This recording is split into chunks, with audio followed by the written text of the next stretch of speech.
Good morning. How are you? Patricia here with Puppet Tarot. Happy Monday. Um, I'm coming to you a little early today. I wanted to go ahead and get this done so I could get it uploaded and everything and shared with you all. Um, I wanted Monday is the day to do a word of the day, and I have one already picked out for us.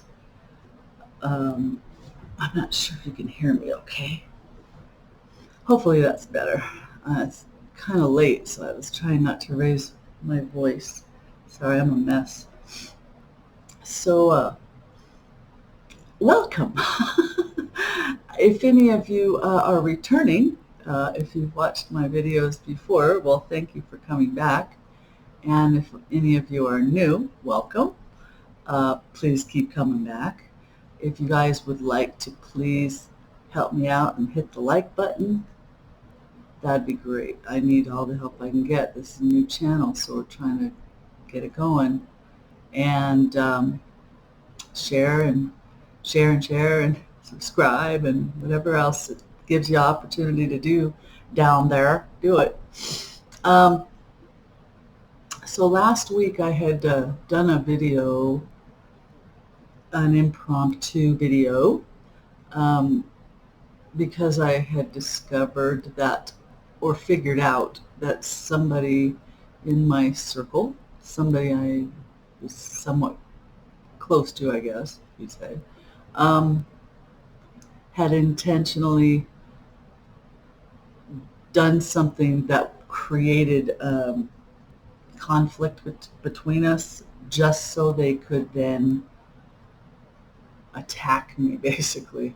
Attack my character, attack, my kind of person I am. I mean, like, things that they thought that would, they were hoping they would affect me. They were saying words and using things against me, hoping to hurt me. And I don't even know why yet. I mean, I have an idea, but they're so immature they can't actually speak to me about whatever it is that they're pissed off about. This is their form of retaliation, I guess, is this little game of attacking me. So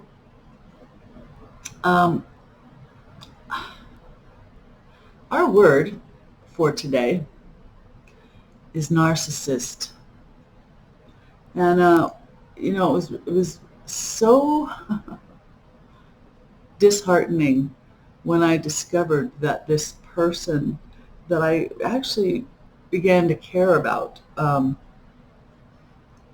was so dirty, was so low. It's it hurts to see that I allowed myself to get that close to somebody like that. I'm trusting, and when I meet people, they can tell I'm a trusting person, and I know I've been naive in the past, and I will share what I've learned and what I've been through. But my whole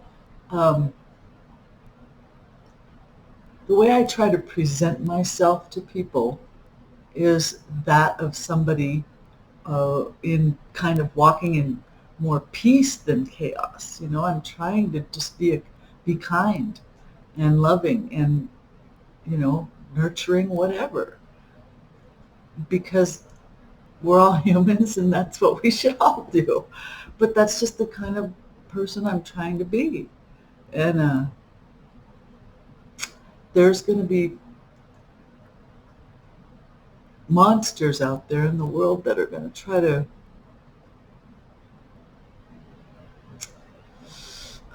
devour that part of me, I guess. So that's scary. Anyway, I was sorry. Psychology Today has an article, and I will share the link also down in the description box. But I wanted to just read parts of it at least, um, because in my situation, in this particular case, this person, there was like so much revealed in this very short period of time, and it was clear narcissism and gaslighting, and and after I realized all of that, I thought back to our my my other interactions with this person throughout our time of knowing each other, and I've been I've been a sucker for pretty much the whole time. What does that say about me? I don't know. It means that I'm too trusting, too trusting, and I don't have my eyes wide open at the times that I need to have them wide open. But people underestimate Scorpios, and they underestimate me, and this person did too. Anyway, let me get to this article. This Psychology Today article, written by Preston Nye, and again, I'll share the link. It says that a psychologist, Stephen Johnson, wrote that a narcissist is someone who has buried his true self-expression in response to early injuries and replaced it with highly developed compensatory false self. A highly developed compensatory false self. And there's a spectrum of narcissists. It's kind of like a kid with excuse me, sorry, I didn't think I was gonna get there. Sorry. Sorry. um, uh, I apologize.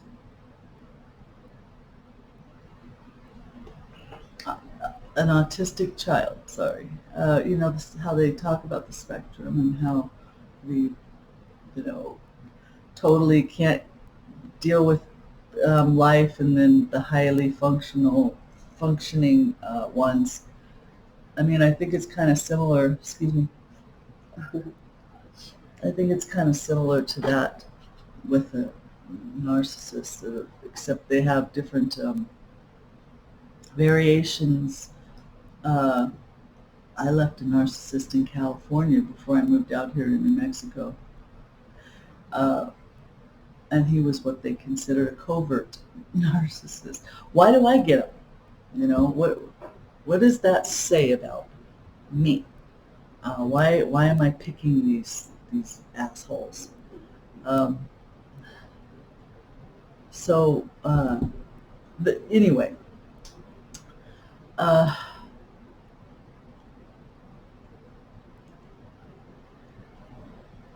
the secondary word of the day is gaslighting, because again, in this scenario that I'm referring to with me, they went hand in hand.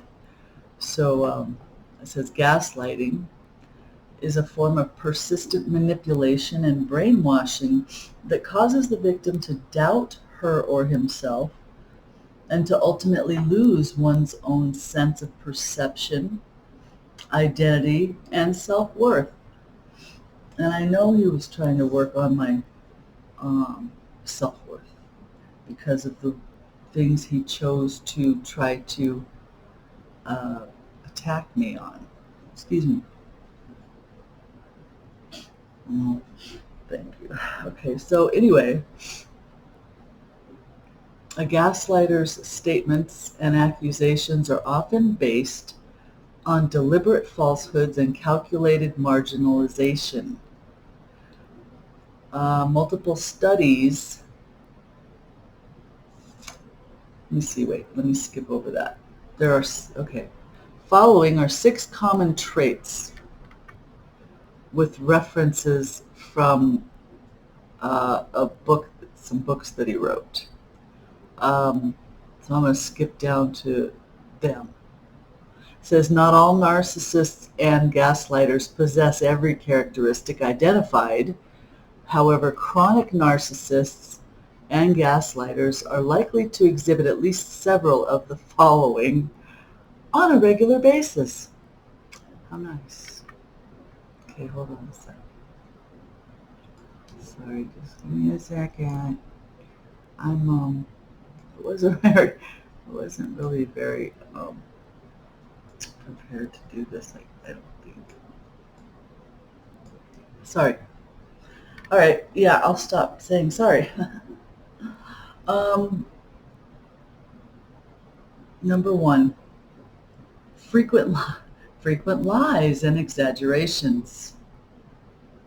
They both are prone to frequent lies and exaggerations about themselves and others, and have the tendency of lifting themselves up by putting others down.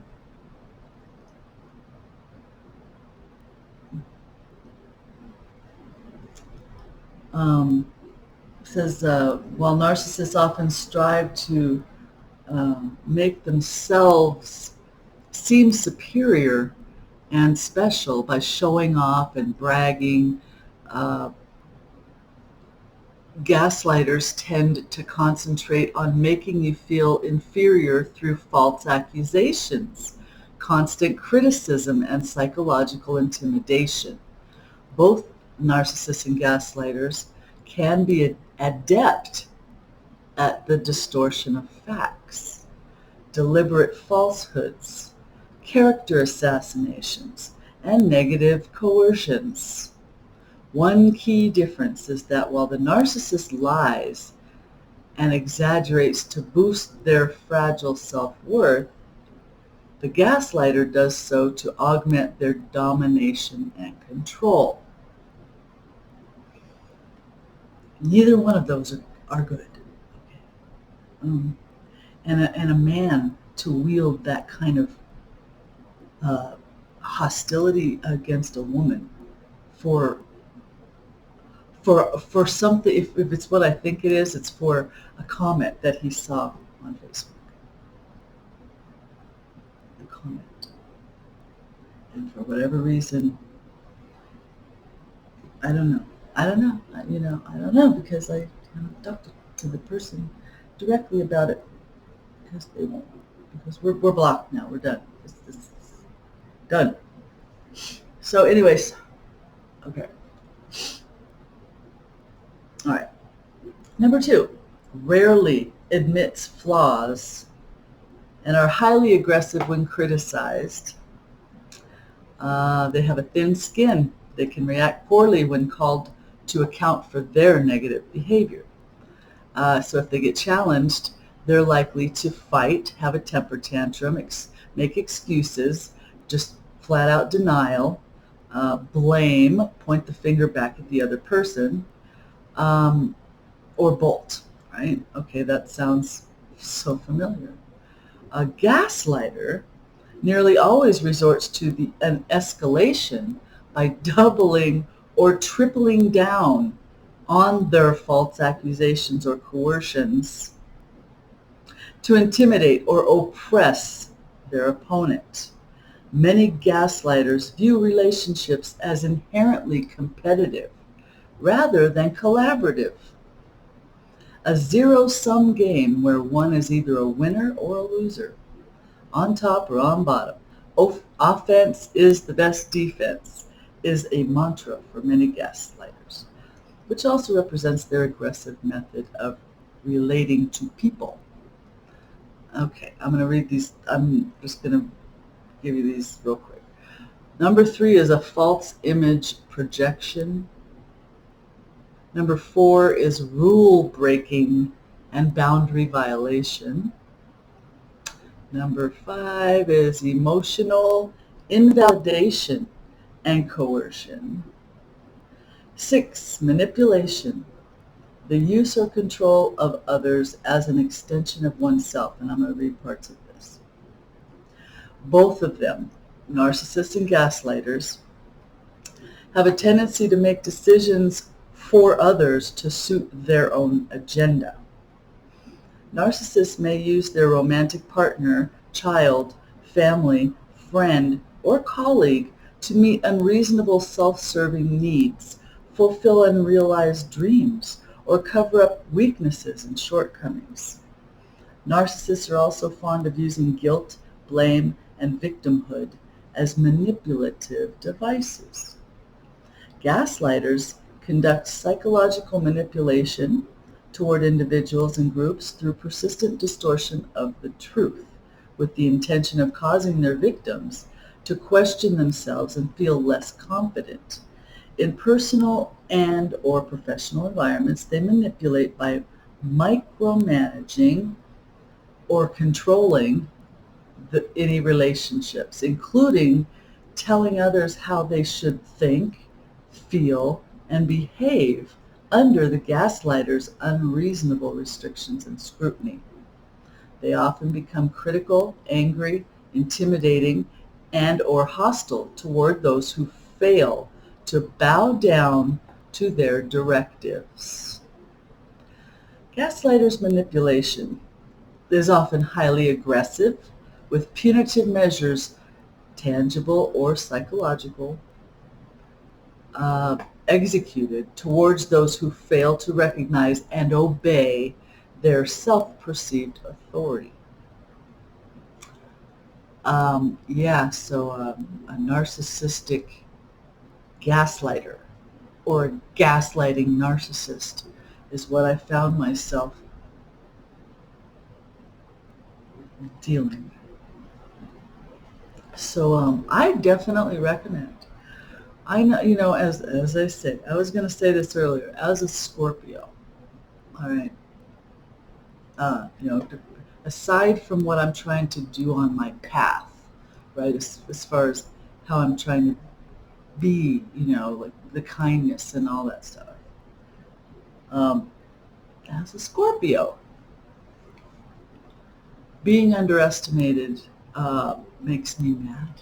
It makes me angry. And I'm not going to be a victim here. I entered into this, whatever it was, willingly. I didn't know the person was a monster. Of course, I rarely see the monster right up front. It takes me a minute, but I'm not going to be a victim. I'm not going to bow down to anyone. And I'm going to call this person out any chance I fucking get. I'm not going to, publicize. But you know what I mean? In our, if I ever speak to them or whatever, if there ever is a conversation, I'm not going to, no. It's Scorpio stingers out now, and I'm ready to strike. So don't get close. Just don't get close to me. Don't mouth off to me. Don't give me your bullshit stories, because it's over. Fuck you. I'm done. And that's pretty much how I feel about that. So the word for the day, for Happy Monday, narcissist and gaslighter. Here is the oracle deck I'm going to pull from today. I'm going to pull one card just for the day. We'll see what energy it picks up after this, what we just read. So it's Vintage Wisdom Oracle by Victoria Moseley. And I didn't even get a chance to, oh God, I hope I didn't flash. I didn't get a chance to shuffle now. So let me shuffle real quick. They're beautiful cards. I've never read them before. Never read them before. So let me give these a few shuffles. I did give them a shuffle or two before I started the video. So, just looking to pick up some energy, maybe some advice on how to move on now after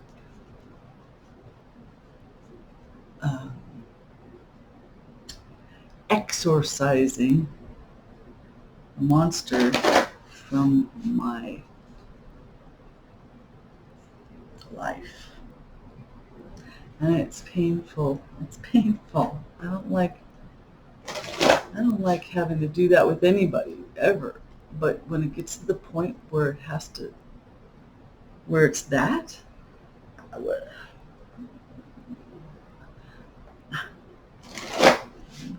okay. Okay, let's see. I'm going to just cut these real quick. See what we get.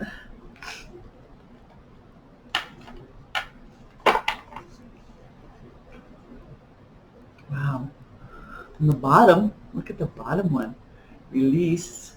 I know what that one, you know what that one's got to mean. That's a cool card. I'm going to read that one too. So release is on the bottom. What's on the top?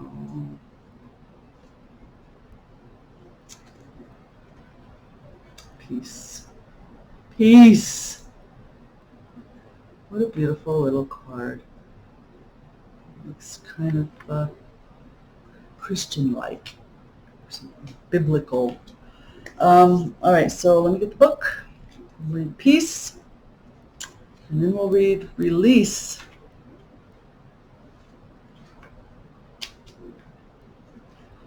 For going into our Monday. Peace. This classical depiction of Mary, cradling the infant Jesus, was chosen for its serene and timeless beauty. The quiet lake scene in the distance, I'll hold that up for you. If you can see it, I don't know.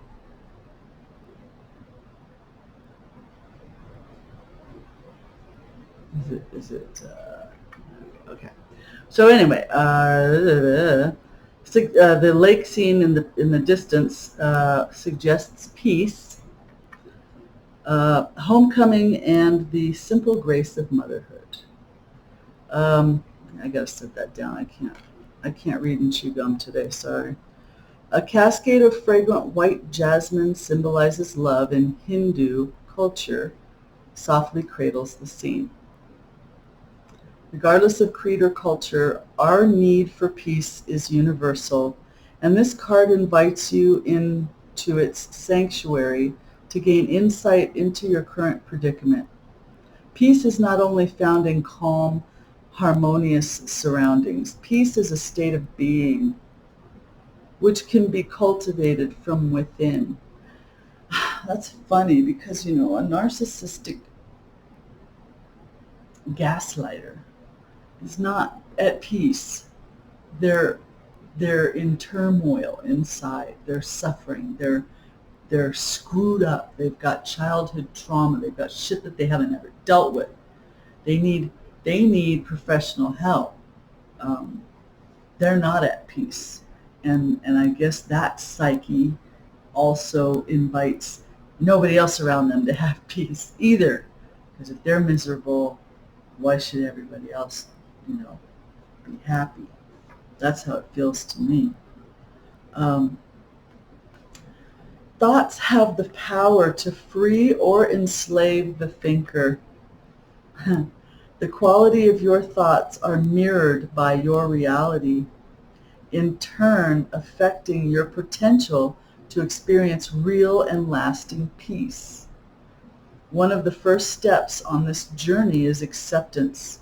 So be aware of any potentially paralyzing thoughts, such as judgment or criticism.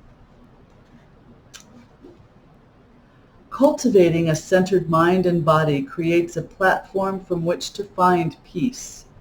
Meditation and yoga are effective tools for both, and with practice you can discipline restless thoughts and lead the mind to the still oasis of the present moment. Through stillness you can learn to listen with your entire being and cultivate a direct relationship with oneness, which is always at peace regardless of mortal circumstances. Another way to experience sublime peace, even amid dynamic activity, is through selfless service to others. By creating a space unencumbered by restraints of the mind and dramas of the ego, peace can breathe, contemplate, and lead you to a richer understanding of its authentic nature. In the words of Sri Chinmoy, if you have inner peace, nobody can force you to be a slave to outer reality. That's what I've been striving for, but it's difficult. And dealing with everything in the world today, it's hard. You have to find it being a hermit, but got to deal with the world. Let me look at the other one, the release card. That was pretty.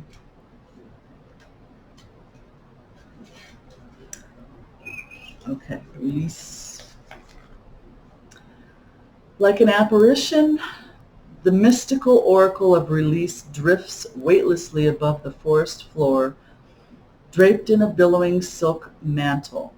Her headdress of antlers is laced with oak leaves, symbolizing strength and virility. Dancing fireflies illuminate her pathway beneath the silver shadows of the full moon. It sounds so pretty. Sounds so pretty. If I could just put my arm down and there like this. It's not up close, so you can't freaking see it. Okay. Dancing fireflies, yada yada. The night of the full moon is a favorable time to focus your intention on releasing, it is a full moon too, coming up, on releasing any unwanted patterns such as hurtful relationships, addictions, or attitudes from the past. We may aspire to this romantic image of release, but the first step involves both acceptance and allowance to make way for ensuing peace and stillness. The presence of this card highlights the need to let go.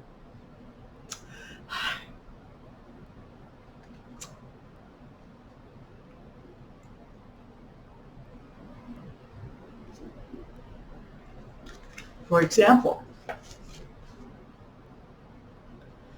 excuse me, in relinquishing the comfort of old habits or attachments to goals and future outcomes, the unpredictability of the future, potential threats to our worldly identity, and our attachment to outcomes can all play a role in holding us back.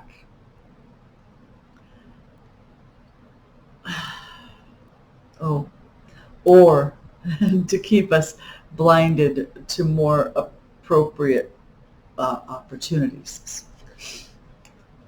Notice these areas in your life and use the supportive energy of this liberating card to help you face and dissolve any influences preventing you from reclaiming your authentic power. And that's the end of the release.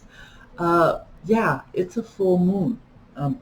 It's a full moon coming up, so that means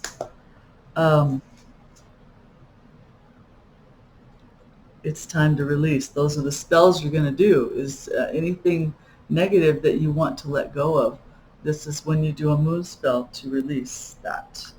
Let me just check this real quick. I didn't think to look at where we're at.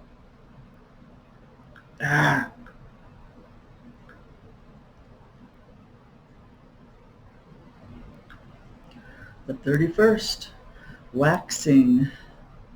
So, yeah, September 1st. September 1st is nope. It'll be at 99%. It'll be at 100% on the 2nd. So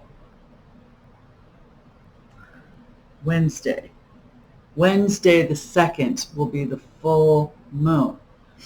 The full moon is when you do your release spells. Get rid of anything that doesn't serve you anymore. Let it all go. Relationships, people, habits. I have a lot to put on my list. So thank you again for joining me. I'm sorry I was a little discombobulated. But again, I hope this carries over for your Monday. If it resonated, which I hope it did for some, you're not alone. We're all going through something. Please join me for another wonderful episode, epic adventure. And I'll see you again later, I guess. I'll put all my goodies down in the description box. And